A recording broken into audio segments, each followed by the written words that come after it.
네, 오늘 말씀 여러분들 많이 들어본 말씀이에요. 하늘나라는 밭에 숨겨진 보물과 같다. 어떤 사람이 그것을 발견하고는 감추어두고 기뻐하며 돌아가 모든 재산을 팔아서 그 밭을 산다. 네, 말씀만 들어도 이 말씀이 무엇을 이야기하고 있는지 여러분들 다 알 겁니다. 저는 이 말씀을 보면요, 제 떠오르는 한 사람이 있어요. 여러분들 이 이야기 들으면 굉장히 신기하게 생각할 텐데 영화에서나 나올 법한 이야기인데 네, MSG 조금도 보태지 않고서 이야기할게요. 아마존에 있을 때 저 바로 이게 센터, 선교사들이 모여 사는 센터에 제가 사는 집이 있고 그 바로 앞에 네덜란드 선교사 에릭이라는 선교사가 살았어요.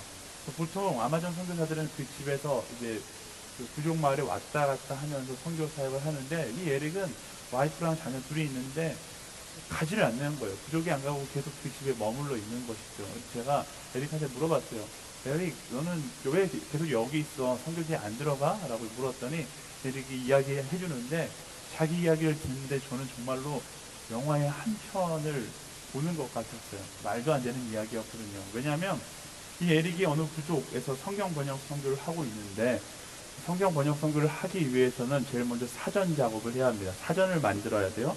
사전 작업을 하고 있을 때 제일 사전 작업에서 같이 일하기 좋은 그 연령대가 아이들이거든요. 어른들은 귀찮아하고 아이들은 사탕 하나 주면 정말로 열심히 도와주기 때문에 아이들에게 접근했다라고 합니다. 근데 아이들이 어느 날 무언가 하고 놀고 있길래 뭘 하나 봤더니 한국 아이들이 하는 소꿉놀이 같이 돌이나 흙이나 이렇게 퍼갖고 잡아먹어 이렇게 하면서 밥 퍼주는 놀이를 하고 있었대요. 그래서 에릭이 가서 관심을 보이면서 이 아이들과 좀 친해지려고 했는데 밥을 퍼주는데 그 밥이 보니까 이상한 돌이라는 거예요. 저 돌이 굉장히 특이한 돌이다라는 생각이 들어서 그게 뭐야 이랬더니 우리 마을에 있는 돌이라는 거예요. 그래서 그거 내 사탕이랑 바꿔갈 수 있을까? 해서 사탕이랑 바꿔준다니까 마을 아이들이 너도 나도 할 거 없이 그 돌을 주워다가 에릭한테 줬다라는 거예요. 그러니까 에릭이 돌을 이만큼 모아서 그 돌을 밖으로 나와서 브라질 시내에 가서 이 돌이 무슨 돌인지 물어봤더니 그게 다이아몬드 원석이었던 거예요. 이 정보가 브라질 정부에 바로 들어가서 그 지역이 특별 보호 지역으로 선정이 돼서 그 원주민 이외에는 아무도 들어가지 못해서 에릭 선교사는 네, 하루 아침에 일터를 잃어버렸다. 이런 간증이었어요. 근데 영화에서나 볼 것 같은 일들이 바로 그 에릭 선교사한테 일어났던 거죠. 그 이야기를 들으면서 두 가지가 아쉬웠어요. 근데 첫 보고 에릭 선교사가 그게 다이아몬드 원석인 줄 알았으면 떼돈을 벌었을 텐데 하는 아쉬움과 두 번째 나라에 이야기하지 않았다라면 평생 돈 걱정하지 않고서 선교할 수 있었을 텐데 라는 거. 한 가지 아쉬움이 더 있다라면 와 내가 가는 부족이 저런 부족이었으면 좋았을 텐데 라는 아쉬움이 남았어요. 아무리 좋은 보석이라 할지라도 그 보석의 가치를 알지 못하면 그게 보석인지 알지 못하면 그냥 돌에 불과할 뿐인 거죠. 근데 그냥 소꿉놀이 할 때 또 사탕이랑 바꿔 먹기에 좋은 돌 정도의 수준밖에 되지 않는 것입니다. 이것처럼 아무리 좋은 것이라도 그 가치를 볼 수 있는 안목이 없고 그 가치를 알 수 없더라면 결국 그 좋은 건 아무것도 아닌 것이 된다라는 것입니다. 어쩌면 우리가 살고 있는 영적 상황을 이런 이야기들이 대변하고 있는 것이 아닐까라는 생각이 들어요. 너무나 좋은 것을 하나님께서 우리에게 주셨는데 그 좋은 것들을 바라보지 못하고 우리는 그저 저주받은 인생이다라고 이야기하면서 살고 있는지 모르죠. 좋은 걸 받은 적이 없다고요? 하나님은 좋은 걸 주셨다라고 말씀하시는데 우리가 부정할 수 없겠죠. 사도 바울이 하는 이야기가 바로 그런 이야기예요. 고린도전서 1장 18절 말씀에 보면 이런 말씀이 있습니다. 다 같이 읽어볼게요. 시작. 십자가의 말씀이 멸망당하는 사람들에게는 어리석은 것이나 구원받는 우리에게는 하나님의 능력입니다. 아멘. 십자가의 능력. 네. 아무리 십자가 구원의 능력이 위대하다 해도 그 능력의 가치를 보지 못하면 그것은 그저 죄수들이 달리는 하나의 형틀일 뿐인 거고요. 만약에 그 십자가를 보고 그 능력을 믿는다라면, 그 능력을 바라볼 수 있다라면 아마 우리는 최고의 가치 있는 것을 선물 받은 사람이 되는 것이겠죠. 저는 여기 앉아있는 여러분들이 이 세상 어떤 것과도 바꿀 수 없는 최고의 가치를 선택한 사람들이라고 확신합니다. 우리 옆 사람에게 이렇게 이야기해 주시겠어요? 당신은 가치 있는 선택을 하셨습니다. 이렇게 이야기할까요? 아멘. 네. 그렇다면 가치 있는 선택을 하신 여러분들에게 좀 더 포괄적인 질문을 해보겠습니다. 여러분은 오늘 또 매일 매 순간 이론이 아닌 진짜 최고의 가치를 발견한 삶을 살아가고 있습니까? 최고의 가치를 간직한 채 살아가고 있습니까? 혹시 여전히 발견하지 못하고 있는 것은 아닐까? 아니면 그냥 무엇을 위해 살아가지 여전히 그것을 찾으면서 고민하면서 살고 있는 것은 아닌가? 오늘 우리가 함께 보는 마태복음 13장 말씀에서 예수님은 바로 그 최고의 가치를 찾아가는 사람에 대한 이야기를 하고 있습니다. 44절 말씀 함께 읽어볼게요. 44절 시작. 한 나라는 밭에 숨겨진 보물과 같다. 어떤 사람이 그것을 발견하고는 감추어 두고 기뻐하며 돌아가 모든 재산을 팔아서 그 밭을 산다. 아멘. 계속해서 예수님의 비유 시리즈가 계속됩니다. 이 마태복음 13장에는 총 7가지의 비유가 계속되고 있어요. 거의 이제 끝에 왔습니다. 오늘도 예수님은요, 하나님 나라를 밭에 숨겨진 보물에 비유하고 설명하고 계세요. 어떤 사람이 그 보물을 발견했다고 합니다. 이 장면에서도 마찬가지예요. 수많은 사람들이 그 근처를 지나갔지만 다른 사람들은 그 보물을 발견하지 못했어요. 어떤 사람은 파봤을 수도 있겠죠. 하지만 파봤지만 그것이 보물인지 알아보지 못하는 사람도 있었을 겁니다.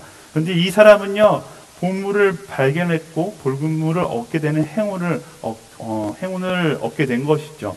근데 만약 이 사람이 보물의 가치를 알아보는 눈을 가지고 있지 않았더라면 이 사람도 그 보물을 보기는 했으나 그냥 지나갔을 것입니다. 하나님의 나라가 그런 것 같아요.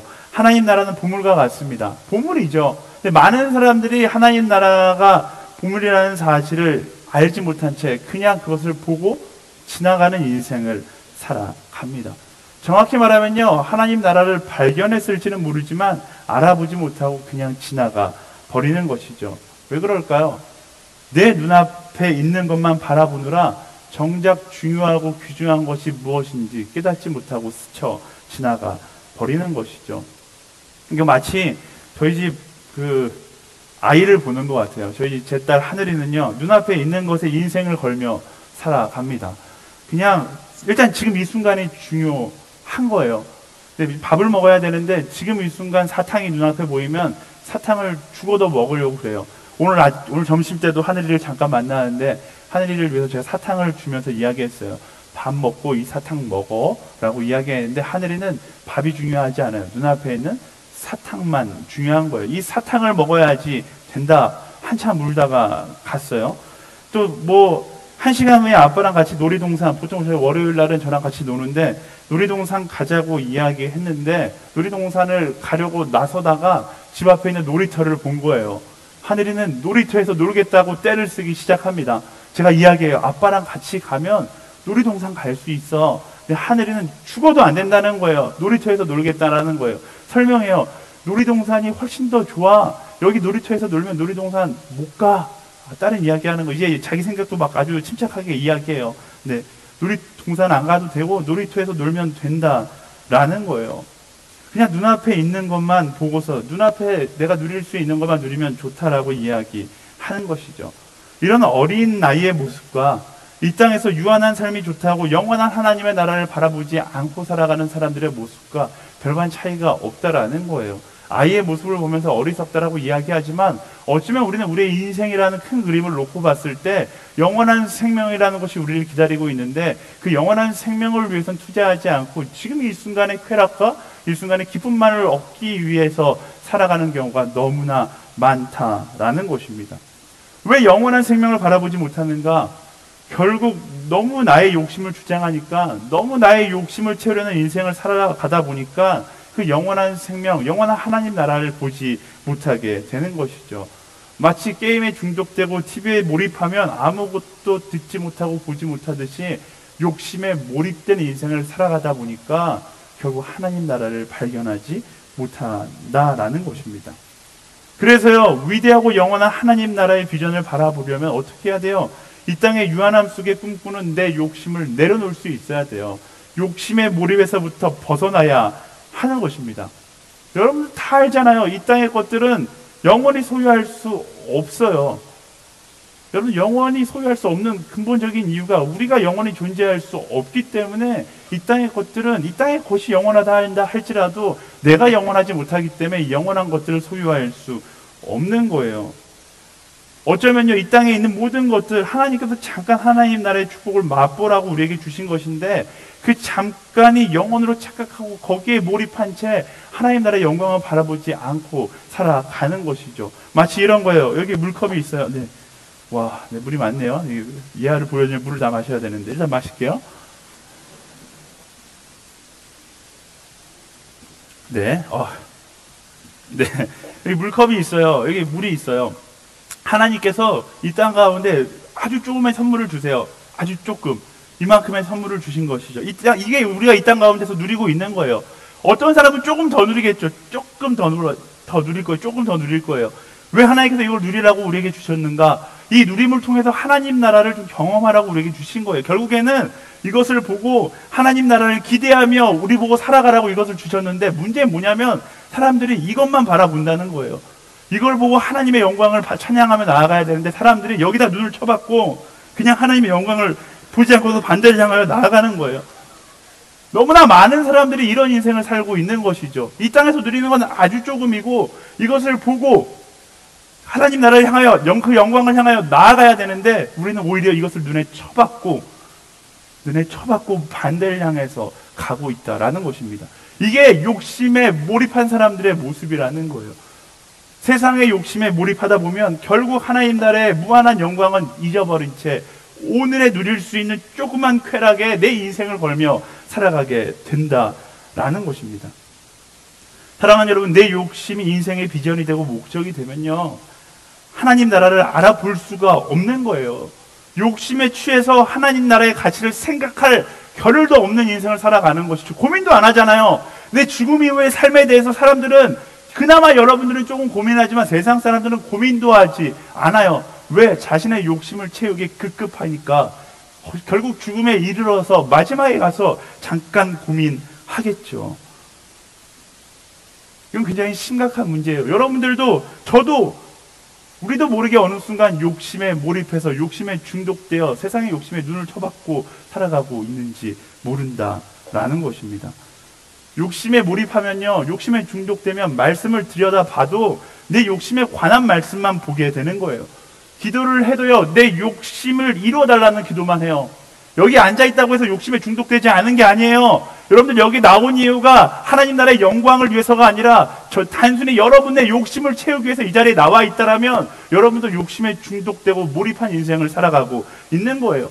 교회를 와도 그저 내 욕심을 채우기 위해서 이 자리에 나와 있는 욕심에 몰입한 인생이 될 수 있다라는 거예요. 우리가 하나님 나라의 영광을 바라보려면, 하나님 나라를 소유한 사람이 되려면, 하나님 나라를 알아볼 수 있는 사람이 되려면 나의 헛된 욕심을 내려놓아야 하나님 나라의 참된 가치가 보이기 시작하는 거예요. 나의 욕심, 내가 욕심을 바라보는 이 시선을 들고서 하나님을 바라보아야 그때 비로소 하나님 나라의 영원한 가치가 느껴지기 시작한다라는 것입니다. 선교사님들 보잖아요. 선교사님들이 왜 선교지에 나갈까요? 선교사님들 보면 한국에서 존경받고 인정받는 직업들 가지신 분들 굉장히 많아요. 때로는 저도 선교를 소망하고 있지만 가끔씩 그런 분들 보면 와, 아깝다라는 생각이 들 정도로 좋은 직업과 명성을 가진 분들 갑자기 다 포기하고 선교지에 가는 경우가 있어요. 도대체 뭘 보고 가는 걸까? 뭘 믿고 가는 건가? 그분들은 자신의 명예를 바라보고 있는 것이 아니라 뭘 바라보는 거예요? 하나님 나라의 영원한 가치를 바라보고 나아가는 거예요. 나의 욕심에 마음이 빼앗겨 있으면 무엇이 중요한지 알 수 없습니다. 사랑하는 여러분, 욕심에 이끌리는 인생을 살아가지 마세요. 여러분 스스로가 그 정도는 충분히 진단할 수 있잖아요. 안 그래요? 진단할 수 없어요? 저는 그 정도는 다 진단할 수 있다고 생각해요. 내가 욕심에 몰입한, 욕심에 취한 인생을 살아가고 있는지, 아니면 하나님 나라의 영광을 바라보고 나아가고 있는지 여러분 스스로에게 물어보세요. 욕심에 꽂혀있는 나의 시선을 들어서 하나님을 바라보는 시간을 가져야 하는 것입니다. 정신 차려야 해요. 욕심을 향한 몰입에서 벗어나야 하는 거예요. 내 삶을 살아가는데 지치고 힘들다라고 느끼는 사람들 있어요. 많죠. 엄청 많아요. 아마 이 자리에도 거의 절반 이상, 아니 4분의 3 5분의 4 정도는 내 삶 가운데 힘들다, 지치다 이런 느낌이 들 거예요. 무언가 열심히는 하고 있는데 소진되고 있다. 뭐예요? 결국 그것이 조금만 생각해보면 알 수 있어요. 세상을 향한 헛된 욕심에 내가 고개를 쳐박고 살고 있기 때문에 그런 거예요. 이 세상 살아가는 게 왜 힘들어요? 나의 욕심을 채우기 위해서 그 목적 하나 가지고 세상을 살아가다 보니까 이 세상 살아가는 게 힘들게 느껴지는 것이죠. 여러분들이 힘들다라고 느껴지는 그 순간이 바로 욕심에 중독되어 있고 욕심에 몰입되어 있는 나의 감정을 깨워서 고개를 들고 하나님을 바라봐야 할 때이다라는 것입니다. 그래서 인생이 지치다라고 느껴질 때 여러분의 욕심을 내려놓기 위해서 기도하세요. 하나님께 기도하는 거, 하나님 세상의 가치에 흔들리는 사람이 아니라 세상을 바라보는 사람이 아니라 하나님 나라의 영원한 영광을 바라보는 사람이 되게 해주십시오. 세상 살아갈 때 힘들죠. 힘들다라고 느껴지는 순간 우린 뭐 해야 되는 거예요? 세상의 가치 기준으로 보니까 세상이 힘든 거예요. 그게 아니라 하나님의 가치 기준으로 바라보기 위하여서 나의 시선을 하나님께 돌릴 수 있어야 하는 것이죠. 저희 요새 맨날 큐티하잖아요. 사도 바울 정말로 힘든 인생 살아가. 왜 그런 인생 살았는지 모르겠어요. 로마의 시민권도 있고 그가 가진 지식도 충분했는데 그는 힘든 인생을 살아가요. 근데 그가 힘든 인생을 살아가면서도 포기하지 않고 뭐라고 고백합니까? 기쁘다! 라고 고백할 수 있는 유일한 이유는 그의 시선이 고통 가운데 있지 않고 그의 시선이 하나님께 있었다라는 거예요. 그의 시선이 내가 처한 고난에 있거나 상황에 있지 않고 내가 복음을 전한 한 사람이 주님께 돌아오는 곳에 있었다라는 거예요. 하나님의 비전에 나의 시선이 꽂혀 있으니까 내 삶 가운데 고난과 시련이 다가와도 그것들에 대해서 오히려 감사하고 기뻐할 수 있었다라는 것입니다. 저는 여러분들이요, 힘들다라고 느껴지는 그 순간이 가장 기도해야 될 때라고 생각해요. 그때야 가장 예배해야 될 때라고 생각해요. 예배 나와서 막 주님 힘들어요 이런 기도 말고요, 주님 나 좀 도와주세요 이런 기도 그거는 뭐 기본적인 거예요. 그게 문제가 아니라 더 문제가 뭐예요? 나의 시선이 욕심에 중독되어 있다는 것이 문제예요. 하나님, 욕심에 몰입되어 있는 나의 인생의 시선을 하나님께 돌리게 해 주십시오. 그래서 예배를 뭐라고 그래요? 많은 목회자들이 예배를 천국을 경험하는 시간이라고 이야기해요. 예배 나와서 나의 욕심을 내려놓고 하나님을 충만히 누리고 나아가는 시간이 되어야 하는 것입니다. 그렇게 욕심으로부터 벗어나는 저와 여러분들이 되기를 예수님의 이름으로 축원합니다. 축원합니다. 네, 눈앞에 있는 욕심에 취해서 하나님 나라라는 숨겨진 보물을 무시하지 않아야 하는 거예요. 우리 옆 사람에게 이야기해 주겠습니다. 욕심에 몰입해서 깨어날지어다. 네. 아멘. 그렇게 욕심에 몰입해서 깨어나서 고개를 들면 하나님의 나라를 발견하게 되는 것입니다. 그렇다면 하나님 나라를 발견하는 사람, 그런 사람은 어떻게 반응하는가? 44절부터 46절까지 말씀 짧으니까요, 다 같이 한 번 더 읽어보도록 하겠습니다. 44절부터 46절 시작. 하늘나라는 밭에 숨겨진 보물과 같다. 어떤 사람이 그것을 발견하고는 감추어두고 기뻐하며 돌아가 모든 재산을 팔아서 그 밭을 산다. 또 하늘나라는 좋은 진주를 찾아다니는 상인과 같다. 그는 값진 진주를 발견하고 돌아가 모든 재산을 팔아서 그것을 산다. 아멘. 보물과 좋은 진주를 발견한 사람은 무엇을 하냐? 바로 돌아가서 재산을 팔아 땅을 사고 값진 진주를 산다라는 것. 이른바 올인 투자를 한다라는 것입니다. 종교적인 용어로 이것을 희생이라고 이야기해요. 세상 사람들은 이런 희생을 어리석은 희생이라고 이야기합니다. 하지만 저는 확신 있게 이야기할 수 있는데, 이 희생은, 이 투자는 세상 어떤 것과도 비교할 수 없는 가장 합리적이고 이른바 여러분들에게 남는 장사이다라는 것입니다. 하나님 나라에 내 모든 것을 투자하는 것이 가장 합리적인 투자고 남는 장사라고 이야기할 수 있는 두 가지 이유가 있어요. 첫 번째, 아까 전에도 이야기했지만 하나님 나라는 영원하기 때문에 그래요. 자산 가치 중 가장 좋은 건 뭐예요? 사라지지 않는 것이 가장 좋은 거예요. 만약 여러분들에게 한 10억 정도가 주어진다면 여러분은 무엇을 사겠습니까? 만약 두 가지 중에 하나 고를 수 있다. 아이스크림을 10억 원어치 살 수 있거나 땅이나 건물을 10억짜리 땅이나 건물을 살 수 있다면 여러분 무엇을 사겠어요? 적어도 5살 이상의 정신연령이 있다라면 아이스크림을 사겠다. 저희 딸이는 아이스크림 사겠다고 이야기하겠지만 적어도 여러분들은 아이스크림을 사겠다라고 이야기하지 않을 거예요. 왜? 아이스크림 3개, 4개 먹기도 이전에 10억 원의 아이스크림이 다 녹아버리는 것을 경험하게 될 것이기 때문에 그렇죠. 아이스크림은 뱃속에 들어와 사라지거나 녹아 사라지지만 땅은 자산 가치가 지속적으로 남기 때문에 그것을 선택하는 것이죠. 이건 너무나 기본적인 투자 방법이에요. 마찬가지가 아닐까요? 이 땅의 것들은 결국 내 육신의 삶이 끝나는 순간 사라져 버리는 거예요. 내 육신이 끝나는 마지막 날이 되면 그 어느 것도 가져갈 수 없어요. 역사에 어느 누구도 죽을 때 무언가를 가져갔다라는 기록은 없습니다. 두 번째는요, 하나님 나라는 사실 그 값어치를 매길 수 없을 만큼 좋은 것이기 때문에 그래요.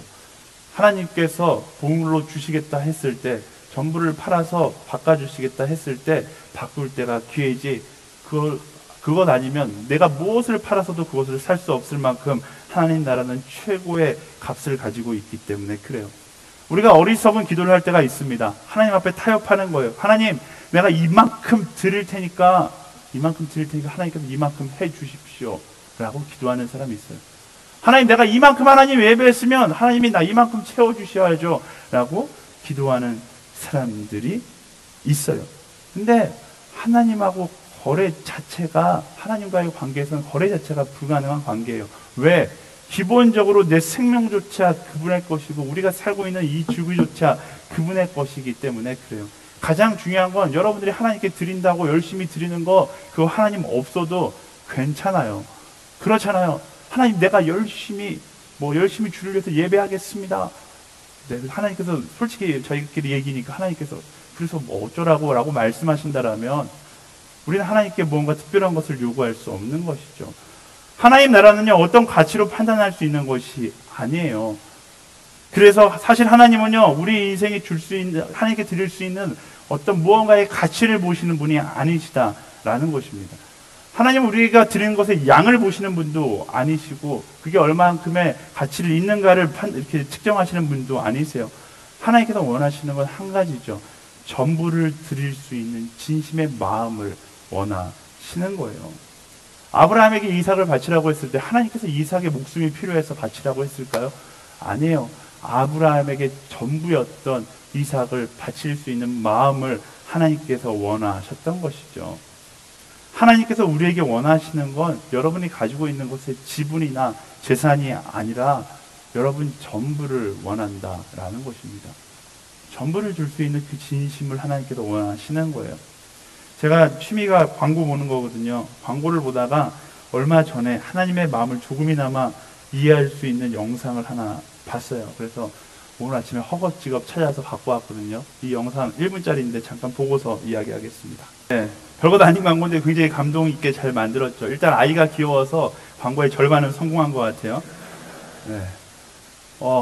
저는 저 광고를 보면서 그런 생각을 했어요. 저 아저씨가 무슨 생각으로 초콜릿을 꺼내 주었을까라는 생각이 들었어요.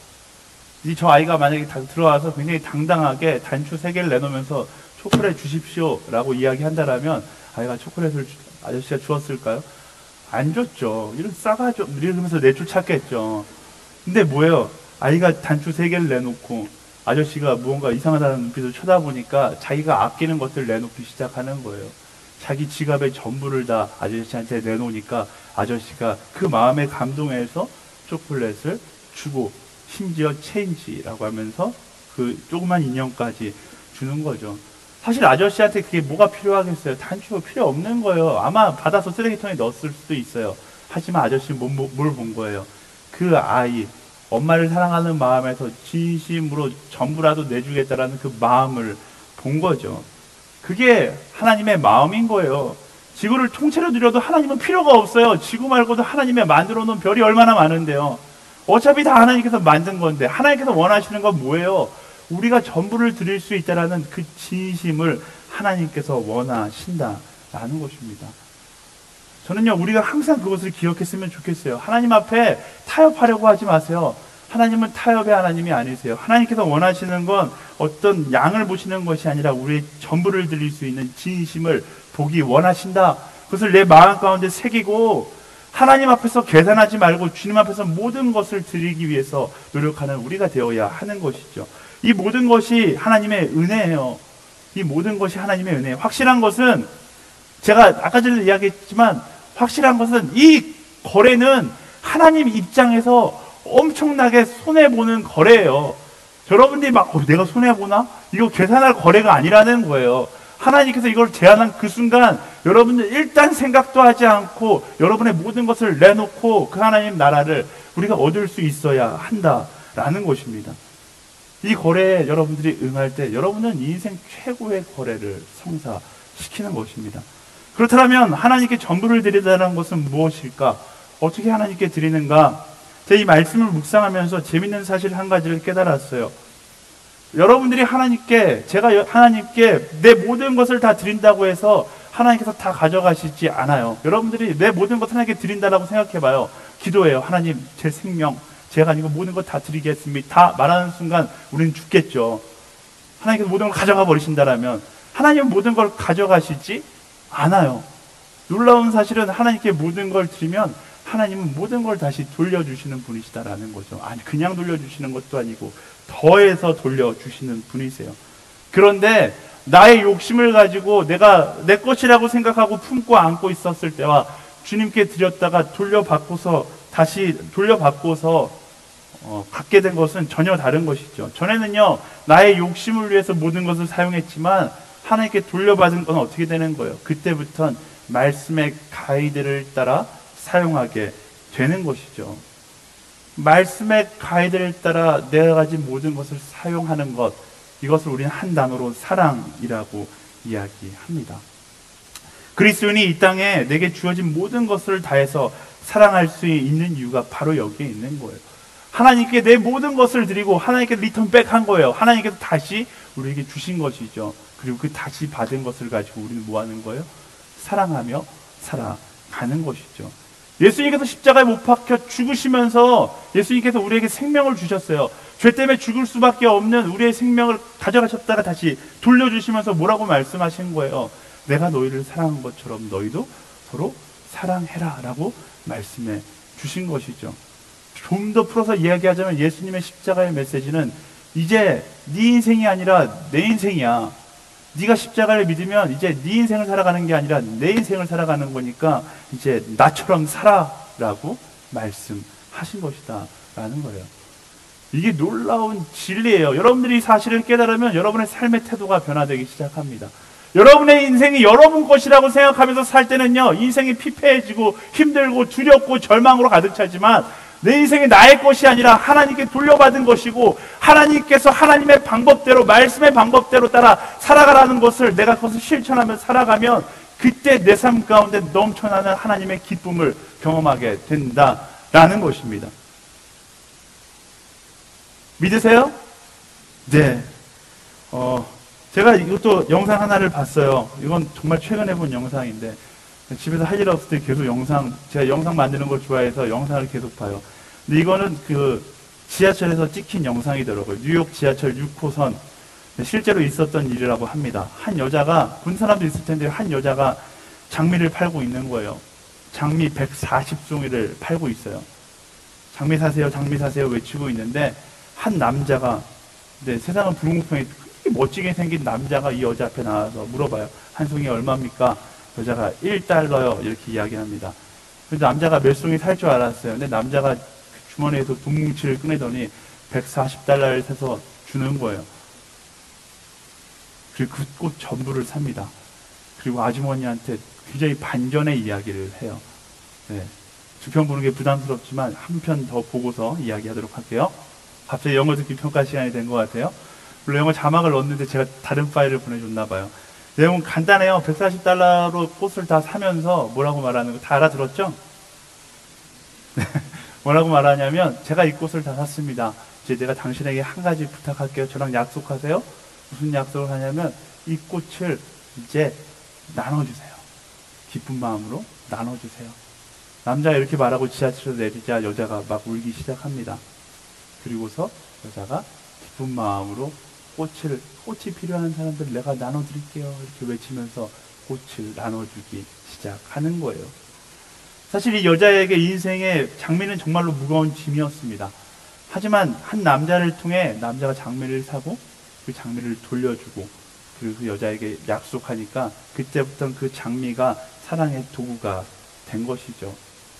우리 인생도 하나님께 드리기 이전에는 무거운 짐이에요. 하나님께 우리의 전부를 드리고 하나님께서 다시 우리 인생 가운데 돌려주시면 그때 그것이 짐이 아니라 사랑의 도구가 되어서 돌려받게 되는 것이죠. 하나님께 내 인생 전부를 투자한다는 것은 이제 내 욕심대로 쓰는 것이 아니라 예수님의 뜻대로, 예수님께서 말씀하신 대로 사용하겠다라는 거예요. 이 예배는요, 우리가 하나님께 나의 인생을 송두리째 드리고 하나님께서 다시 허락하신 그 인생을 돌려받는 시간이에요. 돌려받을 때 우리 무엇으로 돌려받은 거예요? 이전에는 나의 스트레스였다라면, 이전에는 나의 무거운 짐이었다라면 이제 사랑할 수 있는 것, 그 인생으로 돌려받는 것이죠. 제가 주님 전사님이랑 이 영상을 보면서 이 영상에 만약에 반전이 있다라면 이런 반전이 있을 것 같아요. 140달러를 남자가 줘서 다 샀어요. 약속하세요. 이 꽃 나눠주세요. 여자가 막 울다가 이제 남자가 나가면 다시 이야기하는 거죠. 한 송이에 1달러, 한 송이에 1달러. 네, 이러면 굉장히 반전이 있겠다라는 이야기를 하면서 마음 한편으로 굉장히 씁쓸해졌어요. 우리 예배 가운데 하나님께서 내 인생을 살려주셨다, 내 인생을 돌려주셨다는 것을 경험합니다.